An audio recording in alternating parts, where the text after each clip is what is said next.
시간이 되었으므로 2023년 11월 12일 희망교회의 주일 예배를 드리시겠습니다. 다같이 묵도하시겠습니다.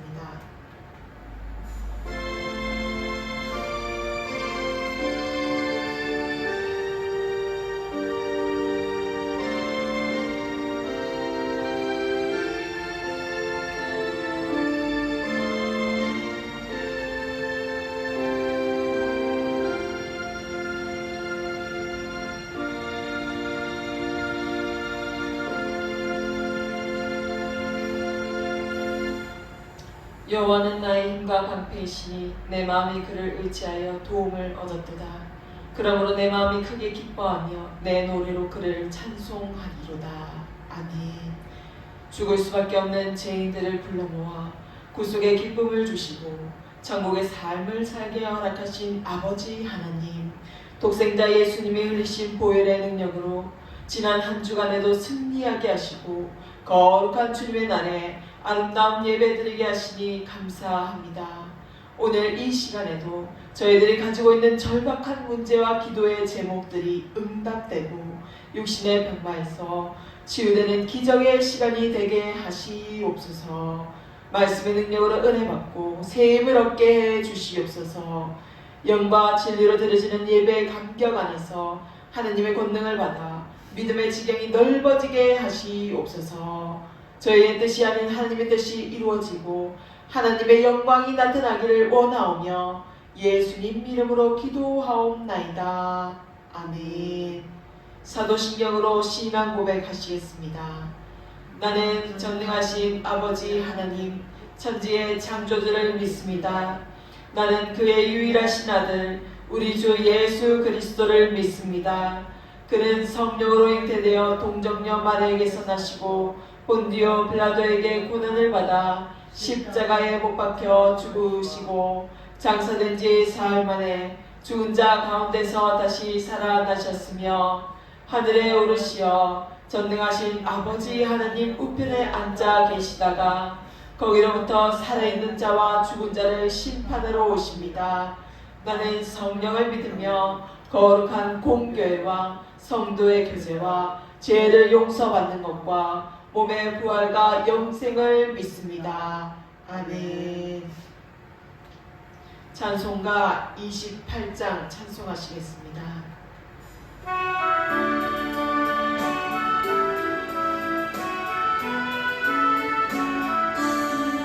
복의 근원 강림하사 찬송하게 하소서. 한량없이 자비하신 증량한 길 얻도다. 천사들의 찬송가를 내게 가르치소서. 구속하신 그 사랑을 항상 찬송합니다.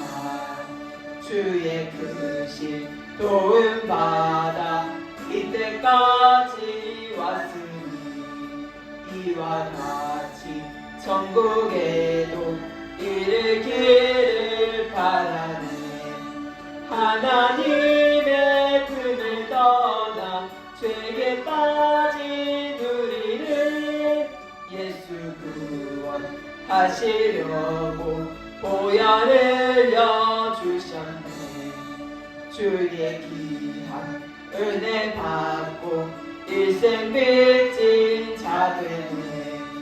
주의 은혜 사슬 내사 나를 주께 매소서. 우리 마음은 연약하여 범죄하기 쉬우니 하나님이 받으시고 천국에 넣으시소서. 아멘. 신정숙 목사님께서 기도하시겠습니다. 성삼위일체께 오늘도 한량없는 찬송을 올려드리옵나이다. 존귀한 주님을 영광 중에 배웠고 영원히 모시기를 소망하나이다. 영광과 존귀와 능력을 받으시기에 합당하신 주님, 저희 해에는 찬양이 가득 차게 하시고 주님을 찬송하는 일이 끊어지지 않게 하시며 주님의 이름을 찬미하게 하옵소서. 우리들과 이 세상 모든 것을 지으시고 역사를 주관하시는 아버지 하나님께 감사를 드리옵나이다. 하나님의 독생자 예수님을 하나님의 뜻을 거역하고 죄 중에 빠져 영죽게 된 우리를 구원하시려고 하늘의 영광스러운 보좌를 버리시고 이 땅에 오사 십자가를 친히 지셨습니다. 주님의 거크신 사랑에 감사를 드리옵나이다. 지난 한 주간의 삶들을 돌이켜보면 우리들의 생각과 말과 행동이 하나님의 뜻에 어긋나는 일이 많았음을 고백하나이다.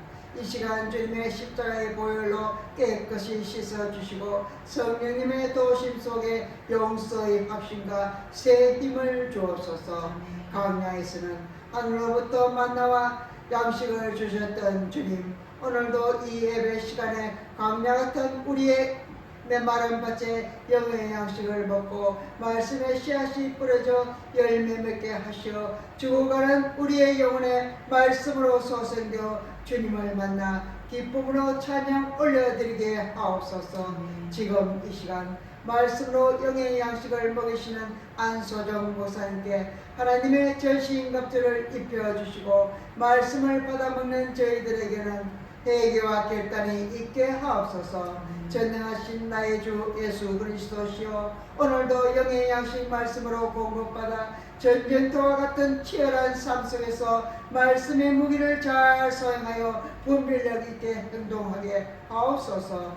하나님, 모든 영적 전투가 우리들의 마음 생각에서 승부가 가려지는 것 잘 압니다. 오늘도 영적 전쟁터와 같은 우리의 마음 생각 속에 하나님의 말씀이 뿌려지게 하시고 뿌리 내리게 하시어 그리하여 열매 맺게 하셔서 하나님의 말씀으로 성령의 열매를 맺어 승리한 인생 되게 하여 주시옵소서. 우리의 모든 삶 속에서 말씀으로 지혜롭게 대처하며 미련한 자의 삶이 아닌 지혜로운 자로 살기 위해서 진리 안에서 일상 속에서 보혜사 성령님의 도우심을 구하여 초막이나 금거리나 그 어디나 하늘나라 외치며 살기를 소망하며 예수님 이름으로 기도 올려드리옵나이다. 아멘. 오늘 우리에게 주시는 주님의 말씀은 창세기 25장 21절에서 23절입니다. 다 같이 합독하시겠습니다. 이삭이 그의 아내가 임신하지 못함으로 그를 위하여 여호와께 간구하매 여호와께서 그의 간구를 들으셨으므로 그의 아내 리브가가 임신하였더니 그의 아내들이 그의 계속에서 서로 싸우는지라 그가 이르되 이럴 경우에는 내가 어찌할꼬 하고 가서 여호와께 묻자온대 여호와께서 그에게 이르시되 두 국민이 내 태중에 있구나. 두 민족이 내 국중에서부터 나누리라. 이 족속이 저 족속보다 강하겠고 큰 자가 어린 자를 섬기리라 하셨더라. 아멘. 오늘 말씀 주제는 우연이 없으신 하나님입니다. 말씀을 선포할 때 많은 영광과 은혜를 받으시기를 간절히 바랍니다. 성경 역사에서는 하나의 규칙이 있습니다. 하지만 그것은 인간이 일정한 패턴을 가지거나 정해진 시간과 날짜에 루틴을 형성하는 정도의 규칙이 아닙니다.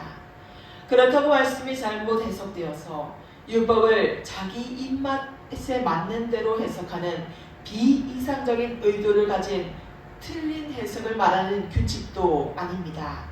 성경에서는 항상 하나의 패턴이 줄기가 되어서 여러 갈래로 나누어지는 말씀의 섭리가 중심을 이룹니다. 상상조차 할 수 없을 만큼 우리의 생각을 초월하신 하나님의 말씀을 성령에 조명하여서 해석하면 성경에서의 역사가 내 삶에서 일어나는 걸어다니는 말씀이 된다는 것입니다. 이것이 성경에서 말하고 있는 규칙이라는 것입니다. 오늘 본문 말씀은 바로 이것, 규칙이라는 하나의 틀 안에서 초월적인 규율과 율례들이 시너지를 이뤄서 발생하는 것을 볼 수 있습니다. 아마 우주적인 세계관을 초월하여 넘어서는 성경의 역사가 오늘 야곱과 에서를 통해 나타납니다. 여러분 혹시 눈치채셨나요? 제가 방금 아주 작은 힌트를 드렸는데요. 아마 이것은 세상에서 만들어진 순서와는 조금 다른 현실의 순서를 적용하고 있는데요. 제가 방금 에서와 야곱이라고 하지 않고 야곱과 에서라고 말한 것은 어떤 근거나 뉘앙스를 나타내는 것일까요? 하나님의 관점에서는 형 에서가 아니라 아우 야곱을 섬겨야 한다고 오늘 본문 말씀에서 주님께서 말씀하고 계십니다. 야곱이 사냥으로 허기진 에서에게 장자권을 팥죽으로 팔고 어머니 리브가의 도움을 받아서 아버지 이삭에게 에서의 털이 많은 것을 알고 자신이 야곱이라는 것을 속이기 위해서 잔뜩 짐승의 털을 붙이고는 비록 그 의도는 좋지 않았지만 장자의 축복권까지도 야곱은 기어코 받고 맙니다. 그렇다고 막 야곱이 그 이후의 삶을 보면 순탄하지가 않습니다. 이런 속임의 대가를 혹독하게 치르게 되죠. 외삼촌이나 장인이 된 라반에게 찾아가서 아내 라헬을 위해서 7년을 섬겼으나 첫째를 먼저 보내는 것이 이 동네의 법칙이라고 하고는 레아를 아내로 맞이하였으나 라헬을 사랑했기에 라헬을 위해서도 7년을 더 섬깁니다. 이후로 레아와 라헬의 두 시녀까지 등장하면서 누가 자식을 많이 낳느냐는 경쟁을 벌이기도 합니다. 야곱의 삶은 고달팠지만 하나님께서는 야곱을 택정하시어서 이스라엘이라는 이름을 주시고 여기서부터 이스라엘이라는 국가와 12지파의 민족이 형성이 됩니다. 왜 하나님께서는 우리의 생각과 다른 것일까요? 성경은 말합니다. 첫째가 아닌 둘째를 택하고 장녀의 이름이 족보의 계열에 오르고 당시 여자를 천대시하던 시절이었지만 여자의 이름이 사사로 등장하고 기생 나압이 이스라엘의 정탐꾼을 숨겨주는 도움을 통해서 여리고 성을 점령하기도 합니다. 성경은 무엇을 말하고 있는 것일까요? 창세기에서 가인과 아벨은 어떻습니까? 그들의 제사는 똑같았으나 무엇이 달랐다고 말한 여지도 없이 그저 아벨의 제사만 하나님께서는 받으십니다. 가인이 교만하고 이기적이고 자기 중심적인 사람이었다면 하나님께 드리는 제사의 방식이 다른 마음을 품고 하였다면 이해가 갔을지도 모릅니다. 하지만 하나님께서는 혹시라도 모든 것을 알고 계시기에 가인을 염두에 두고 아벨을 어떻게 하는지 알고 싶으셨을 수도 있습니다.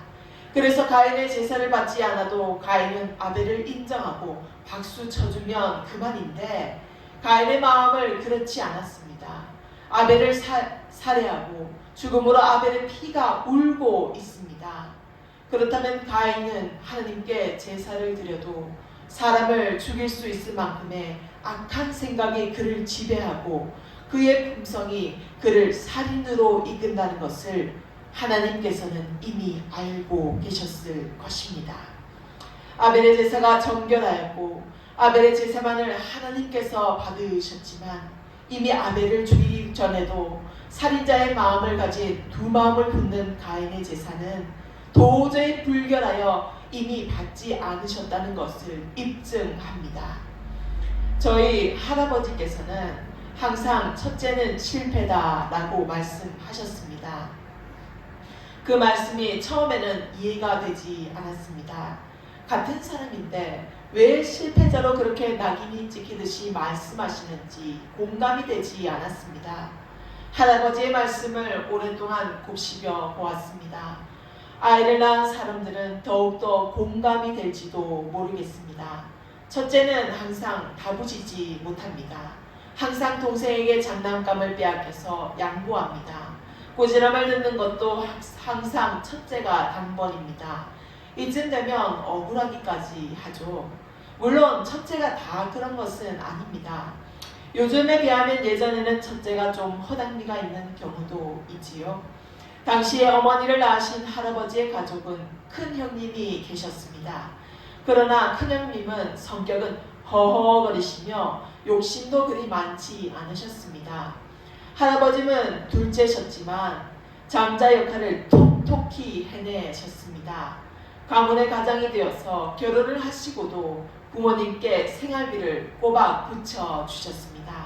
한마디로 할아버지께서는 둘째셨지만 장자의 역할을 하신 것입니다. 그리고 저의 어머니이신 할아버지의 장녀를 낳으셨지만 저희 어머니도 좀 어설프고 연약한 면이 있으십니다. 이것은 할아버지의 인생을 통해서 경험하신 일이었기에 첫째는 실패다라고 하셨던 것입니다.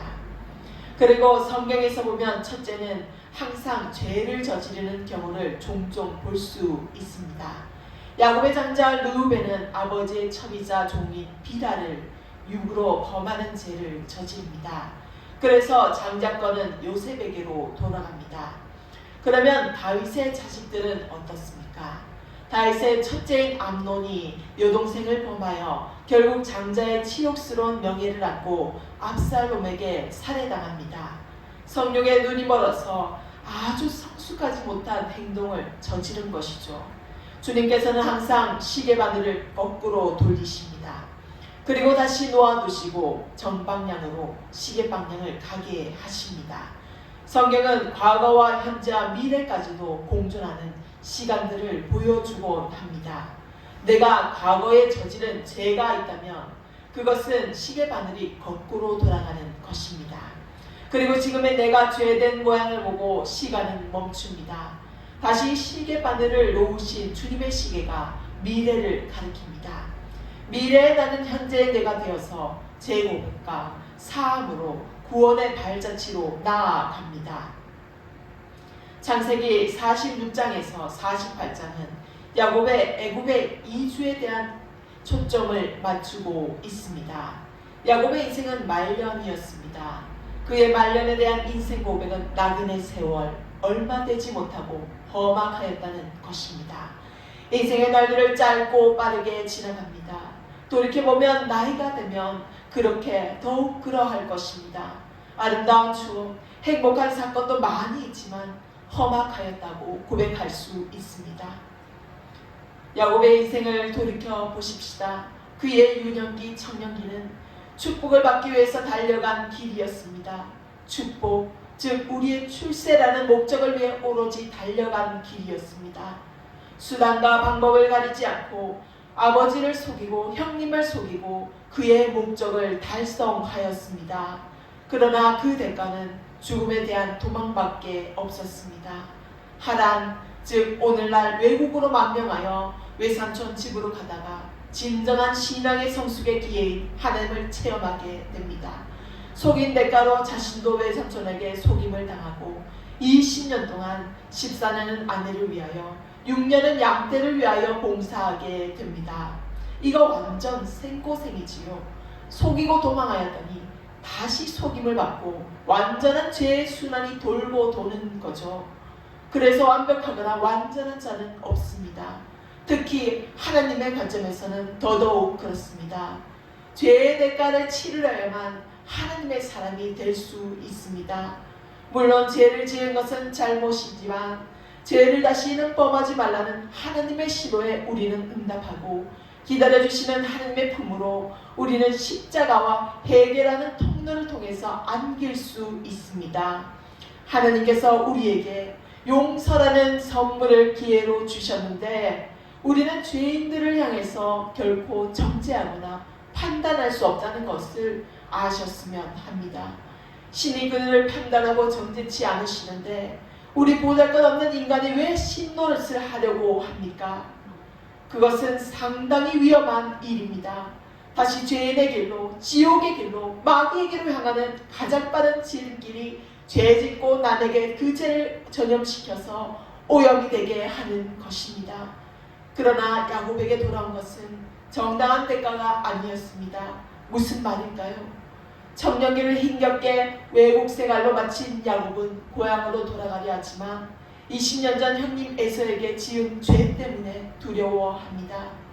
부자가 되어 경제적으로 어느 정도 안정이 되었고 자녀도 다복한 중년기를 지냈지만 이제 중년기 그의 과제 바로 자신이 수단과 방법을 가리지 않고 저지른 죄악을 다시 정리하는 것이었습니다.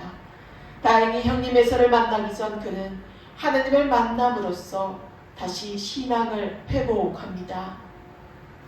그래서 죄를 짓고는 발 뻗고 잘 수는 없습니다. 죄는 반드시 회복하여서 주님과의 관계를 영리가 아니라 순리로 바꿔야만 합니다.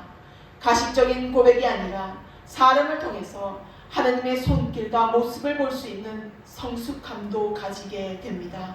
중년의 위기는 자녀의 어려움과 자녀에 대한 상실이었습니다. 그리고 전능하신 하나님을 찾음으로 신앙을 새롭게 했습니다. 아들 요셉을 잃어버린 때 요셉의 나이 17세였고 요셉이 총리가 된 때는 30세라고 말씀합니다. 그리고 애굽의 이날 기근에 대한 14년에 대한 정책을 감안하면 적어도 야곱의 인생은 27년 이상 대략 30년의 세월이 흐르지 않았나 볼 수 있습니다. 야곱의 나이 130년이라는 고백을 볼 때 하란, 즉 외국생활 20년, 고향에 돌아와 적어도 성경에 밝힌 30년 이상을 보내었습니다. 그리고 노년에 이제 130세라는 나이에 애국으로 돌아와 17년을 더 거하고 최후를 맞이합니다. 이러한 야곱의 긴 인생은 나그네 세월, 짧고 험악한 삶이라고 돌아보게 된 것입니다. 나그네라는 단어는 고향은 아니지만 사는 곳에서 거주한다는 의미입니다. 즉 사는 곳이 불명확해져서 방황하면서 이곳저곳 떠돌아다닌다는 의미이기도 합니다. 이 땅을 목적 삼고 영원히 살 곳처럼 살아가는 자가 아니라는 분명한 목적을 우리에게 보여주는 인생에 대한 정의라고 할 수 있습니다. 요즘은 내 집 마련에 혈연이 된 사람들이 많습니다. 그들에게 나그네 야곱과는 거리가 멀어 보이는 이 땅에서의 편리함을 집에 투자하고 마음을 둡니다. 저는 돈이 없어서 부자가 아니라서 참 마음이 편안합니다. 집에 대한 욕심과 권리를 내려놓고 이 땅에서 살아가는 것은 이 땅에서 훈련을 잘 마쳐서 천국에 가는 것이 가장 큰 영광이라고 생각합니다. 당연히 그것이 맞죠. 또한 야곱의 험악한 인생은 그의 인생을 증명해 주듯이 그에게는 많은 역경들이 있었습니다. 즉 인생에서 나타나는 여러 가지 어려운 사건을 한마디로 험악하다라고 고백하는 것입니다. 여러분, 그렇다면 목회자는 어떨까요? 제 경험상으로는 목회자의 인생이 좀 험악해야 하지 않을까요? 세상의 물정도 모르고 그저 고등학교를 졸업하고 신학교를 오는 20살 새내기들을 보면 좀 안타깝고 공감이 가지를 않습니다. 제가 신학교를 다닐 때 나이가 정말 다양하였습니다. 20대부터 60대까지 이런 다양한 세대가 공존하는데 참 분란이 많이 일어났습니다. 서로를 견제하고 비판하고 왕따를 시키고 공동체는 무너지고 잘못된 공동체가 되어서 서로의 정의감만 앞세우는 경우를 많이 보았습니다. 그리고 총장이 연루된 비리 같은 것을 파내어서 데모를 하고 저는 이해가 가지 않았습니다. 그리고 무섭기까지 했습니다. 집단 형성이 참으로 의협심만 키워서는 안 된다는 것을요. 세상에서 험난한 세월을 보내고 또 세상에서 직업을 가지고 다양한 동료들을 만나면서 딸킨 인생은 세상에서 어렵고 힘든 삶을 사는 평신도들을 이해하는 복이 깊습니다. 아픔도 겪고 시련과 좌절도 맛보면 세상의 아픔에 동참할 수 있는 이 세상에서 몸부림치면서 먹고 살기 위해서 치열한 생존의 삶을 사는 성도와 사람들을 위해서 해줄 수 있는 게 참 많아집니다. 그리고 설교로도 목회자 본인의 삶을 성경 역사와 함께 구속사적으로 해석하여 평신도의 마음에 성령님을 인도할 수 있는 울림 있는 목회자가 될 수 있습니다. 그래서 목회자뿐만 아니라 지도자 개개인은 위로자가 될 수 있어야 합니다. 뭘 알아야 위로할 수 있지 않겠습니까? 물론 공감도 안 되고 내 삶이 힘들어 죽겠는데 목사라는 사람이 왜 자기 고난 타령이냐고 적개심을 가지는 분들도 계실 것입니다. 이는 성령님의 재조명을 받아서 말씀과 기도로 기본층을 만들어 놓지 않았기 때문에 말씀을 받아들이는 것에 대한 거부감이 드는 것입니다. 그 점 충분히 이해하는 바입니다. 왜냐하면 저도 세상에서 일하지 않으면 인생이 끝나는 삶을 참 많이 살았기 때문입니다. 그러나 이제 내려갈 곳이 없는 밑바닥 인생이 되면 고난과 고난이 말씀으로 삶을 해석할 수 있는 눈이 열립니다. 영의 분별력이 생기고 기본적으로 말씀과 기도로 탄탄해지기까지 훈련을 거듭받으면 기본 베이스가 잘 되어 있기에 비바람이 불고 폭풍우가 몰아쳐도 이길 수 있는 능력이 생깁니다. 예를 들어 봅시다. 국가대표 선발이 되고 대회 날까지 많은 선수들이 훈련을 거듭합니다. 그 중에서도 양궁을 예로 들어보면 양궁은 그날 다릅니다. 그 나라의 날씨와 지형이 다르기 때문에 페이스 조절을 계속하지 않으면 10점에서 비껴가게 됩니다. 그래서 다양한 훈련이 필요합니다. 그러나 가장 중요한 것은 자신의 내면에 최대한 집중해야 합니다. 정신적 훈련이 잘 되어서 인지력이 생기면 결과는 늘 좋습니다. 이 모든 것은 하루아침에 된 것이 아닙니다. 기본 훈련에 충실했기 때문에 좋은 경기를 마칠 수 있는 것입니다.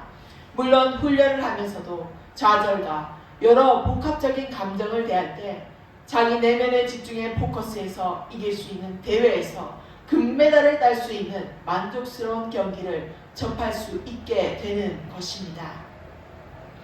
목표는 금메달이지만 자신이 가질 수 있는 목표는 자기 자신과의 싸움에서 얼마나 마인드 컨트롤을 잘 할 수 있느냐는 것입니다. 이와 같이 우리의 삶도 마찬가지 아니겠습니까? 우리의 믿음의 사람이 되려면 신앙의 기본이 잘 훈련되어야 합니다. 하나님을 단번에 바라보면 좋겠지만 그 말씀에 순종하기까지는 하나님에 대해서 잘 알아야 합니다. 하나님과 영적으로 친밀해지기 위해서는 더 나아가 하나님께서 나를 어디로 이끄실지 신뢰하면서 길을 나아가기 위해서는 말씀을 알아야 합니다. 하나님께서 어떻게 구원의 역사를 이루어 가시는지 알고 살아가기 위해서는 인생의 나침반인 말씀을 보고 듣고 읽어야 합니다. 그리고 말씀이 기도가 되어서 말씀으로 무장된 기도는 알 수 없는 진리 속으로 들어가게 됩니다. 그 알 수 없는 진리가 우리의 인생의 전부를 차지하고 기도와 말씀의 나침반으로 세상 광야에서 살아가게 합니다. 그러므로 야곱은 인생이 고약하다라는 의미로 영세적으로 그가 인생을 노래한 것이 아닙니다. 그것은 인생이라고 야곱은 우리에게 전해줍니다. 그리고 이 어려운 사건은 환난에서 하나님은 우리를 분명히 지키신다고 말씀을 통해서 우리에게 하나님께서 야곱의 고난을 통해서 우리에게 깨닫게 해주십니다. 하나님께서 예비소님을 불러 행하라고 하신 소명과 임무는 정신적으로 육체적으로 괴롭힘을 받고 시달리고 있는 사람들에게 좋은 소식을 가져다 주는 것이었습니다. 깨어진 마음들, 상처 입은 영혼들을 싸매고 치료하는 일이었습니다. 포로되어 있는 자, 잡혀있는 자에게 자유와 해방을 선포하는 일이었습니다. 결박되어 있는 자들에게 감옥의 문을 열어주는 것이었습니다. 쉽게 말해서 하나님으로부터 부르심은 인간의 삶을 고귀하게 해달라고 하나님께 도움을 요청하는 부르짖음을 의미하는 것입니다. 인간의 삶을 보호해달라는 부르짖음입니다.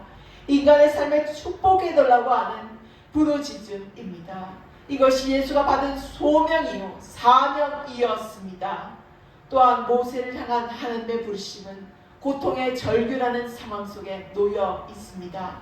그리고 모세를 향한 하나님의 부르심은 이스라엘의 고통을 덜기 위한 목적이었습니다. 이처럼 하나님으로부터 오는 모든 소명들은 인간의 고통을 완화하고 덜어주라는 부르심입니다. 인간 이하의 삶을 인간적인 삶이 되게 하라는 부르심이고, 깨어진 마음들을 다시 추스르고 묶으라는 부르심이며, 얻어만 자 쓰러진 사람들을 다시 일으켜 세우라는 부르심이고, 비참한 자 가운데 있는 사람들을 구출해내라는 부르심입니다. 그러므로 하늘에는, 공중에는, 우리의 주위에는 그런 부르심으로 가득 차 있습니다. 왜냐하면 이 세상은 고통과 압제로 가득 차 있기 때문입니다. 이 세상의 고통들로 가득 차 있는 한 우리는 향하신 하나님의 이런 해방이로의 부르심은 더욱 큰 소리로 우리의 귓가에 울릴 것입니다. 우리의 기도는 저 불쌍한 사람들을 위해서 멈출 수 없습니다. 우리의 소명은 죄인들을 하나님께로 인도하는 힘찬 발걸음의 부르짖음입니다. 우리를 살리신 예수 그리스도의 소명은 우리를 부르셨듯이 믿지 않는 자들을 향해 가서 우리도 받은 소명으로 그들을 부르는 부르심에 응하는 것입니다. 그렇다면 그리스도인이 된다는 것은 무엇을 의미하는 것일까요? 고통에 부르짖는 소리로 가득 찬 이 세상 안에서 하나님의 귀가 된다는 것을 뜻합니다. 그리고 고통을 완화하고 통증을 가라앉혀주는 일에 도움이 된다는 것을 의미합니다. 부르짖는 고통들에 대해 관심을 갖고 그 고통들에 응답할 때 비로소 우리는 그리스도인으로서 그런 부르심에 부응하며 사는 것입니다. 그러한 고통들에 대해 관심을 갖고 그 고통들에 대해 응답할 때 비로소 우리는 하나님의 손 안에서 유용하게 사용되는 도구들이 될 것입니다. 그것에 대한 삶의 정답은 없지만 정확한 신호는 있습니다. 그것은 상처에서 비롯되는 수치감이나 칩으로 여기는 것이 아닙니다. 상처에서 비롯되는 하느님의 말씀에 반응하여서 조화로운 삶에 응하는 대담성을 가지는 것입니다. 사람을 살리기 위한 용기가 간절한 말씀을 통해서 반응하는 자세가 바로 부르시는 소명과 사명인 것입니다.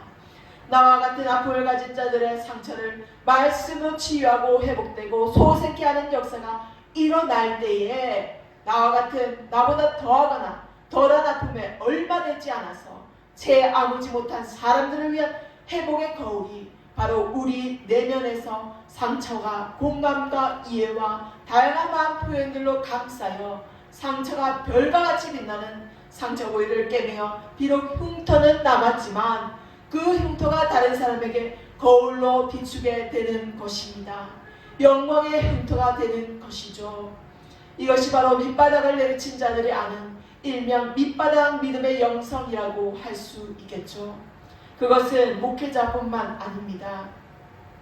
처음에는 주일만 참석하는 썬데이 크리스천이었으나 예수님을 만난 후부터는 예배가 삶의 중심이 되는 삶, 그 고결한 삶이 주님께서 우리를 살리시는 명백하고 단언적인 완전하신 주님이 주신 삶의 선물입니다.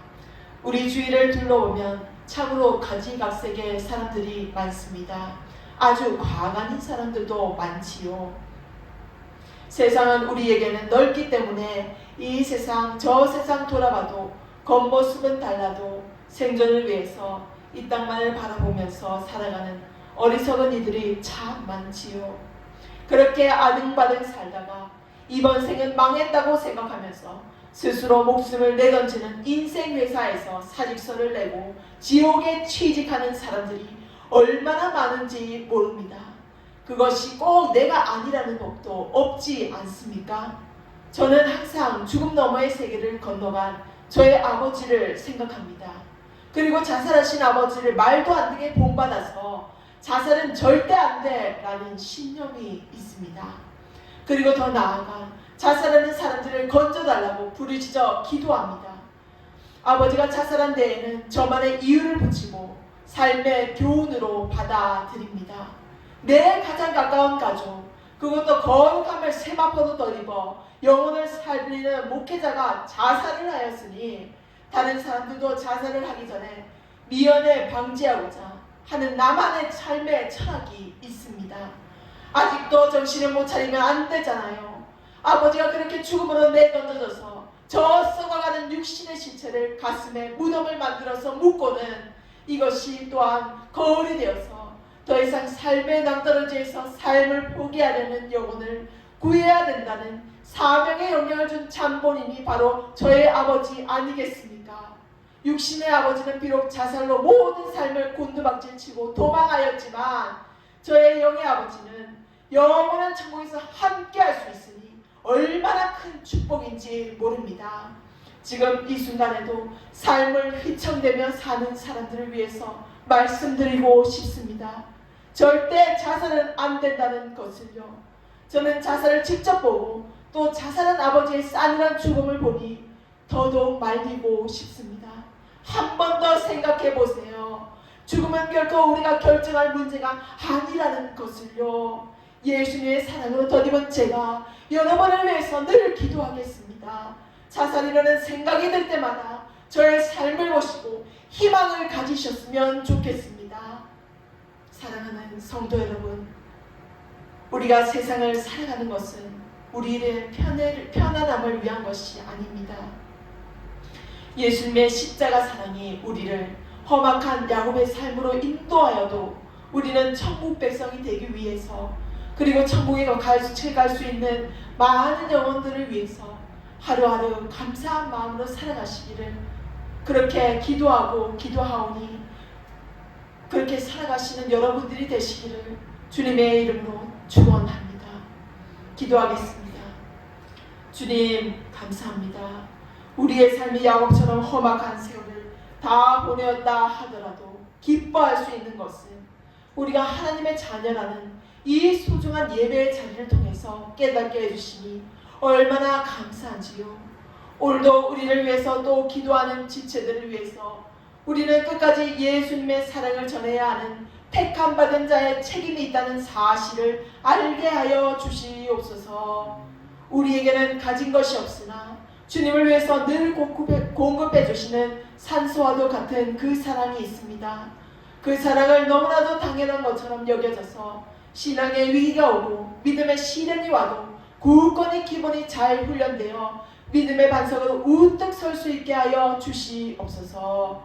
보이지 않는 곳에서 아주 작고 초라한 예배를 드리는 자들에게도 주님께서 백배 만배 축복의 권세를 주시옵시고, 우리가 받은 사랑은 예수님의 권세로 어려운 입술을 떼어서 인간의 언어로 십자가 그 사랑을 전하는 사명이 우리에게 불같이 일어나서 전하지 않고서는 견딜 수 없을 지경으로 전하는 것에 대한 용기와 담대함을 주시옵소서. 말씀과 기도의 영성의 훈련이 잘 다듬어지길 원합니다. 서투른 영의 아기가 되어서 영의 걸음발을 떼어서 스스로 잘 걸을 수 있는 신앙의 성숙한 그리스도인이 되게 하여 주시기를 바라옵나이다. 어렵고 힘들어하는 지체들의 가슴과 마음과 영에 잘못된 신앙관이나 마음에 죄된 습성의 습관들이 있다면 성령님께서 깨우쳐 주시고 말씀으로 기도로 회복되는 역사 일으켜 주실 줄 믿사오며 우리 구주 예수 그리스도의 이름으로 기도드립니다. 아멘. 찬송가 452장 찬송하시겠습니다.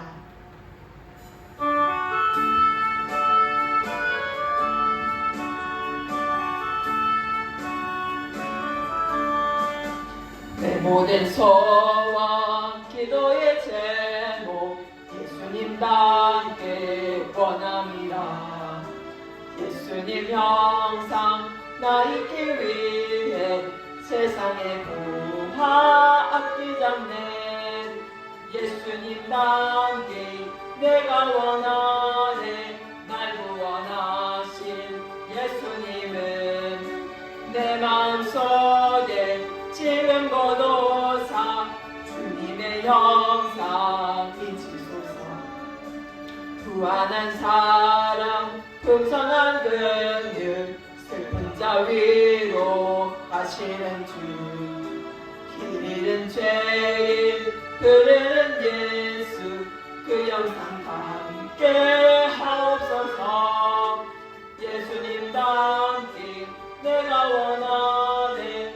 날 구원하신 예수님은 내 마음속에 지금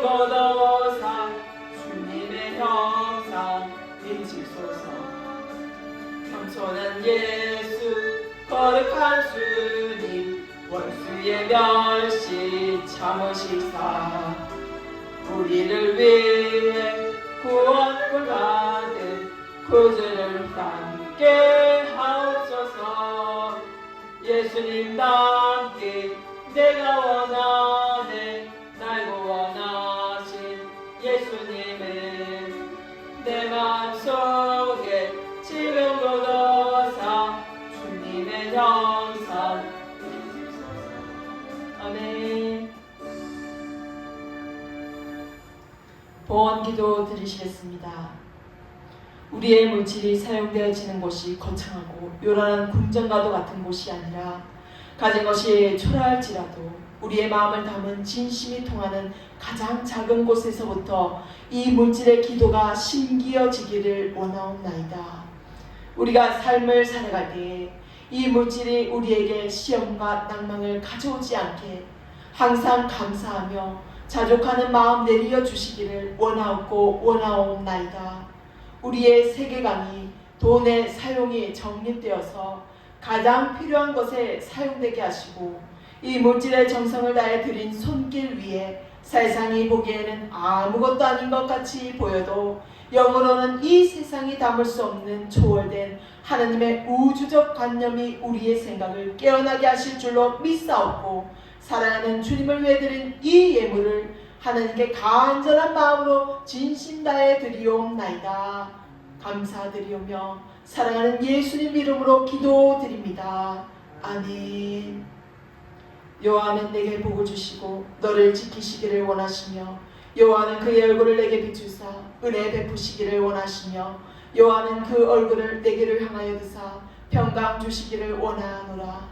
지금은 우리 주 예수 그리스도의 은혜와 하나님의 사랑과 성령의 무궁한 교통하심이 우연히 없으신 하나님의 무한하신 사랑으로 우리를 항상 지키시며 보호하시는 너희 무리와 항상 함께 있을지어다.